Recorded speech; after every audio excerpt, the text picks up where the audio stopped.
اگر کسی جنگ کو جنگ عظیم کہا جا سکتا ہے تو یہ وہ جنگ ہے جو شیطان اور انسان کے درمیان جاری ہے اور جو قیامت تک جاری رہے گی۔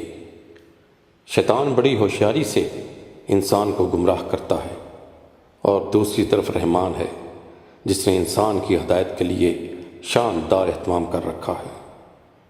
حج کے دوران میں بھی اسی جنگ کے نقطہ نظر سے شیطان کی علامت کو پتھر مار کر اسے شکست دینے کے عزم کا علامتی اظہار کیا جاتا ہے۔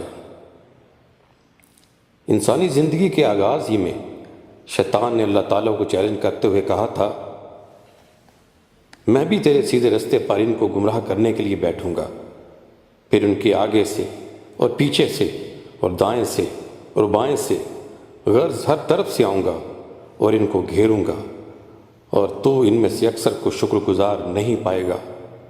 اللہ نے فرمایا، نکل جا یہاں سے ذلیل اور ٹھکرایا ہوا۔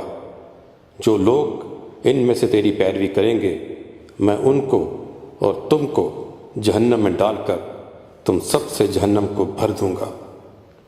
ایک دوسرے مقام پر اللہ نے واضح کر دیا کہ شیطان تمہارا کھلا دشمن ہے۔ اللہ تعالیٰ کی ذات رحمان و رحیم ہے، وہ نہیں چاہتی کہ انسان دوزخ میں جائیں۔ آخر اللہ کو کیا پڑی ہے کہ تمہیں خام خواہ سزا دے؟ اگر تم شکر گزار بندے بنے رہو اور اللہ کی روش پر چلو، اللہ بڑا قدردان ہے۔ بلا شبہ اس جنگ کو وہی جیتے گا جو اپنی عقل کو استعمال کرتے ہوئے شیطان کی گہری چالوں کو سمجھے گا اور ان سے بچنے کی بھرپور کوشش کرے گا۔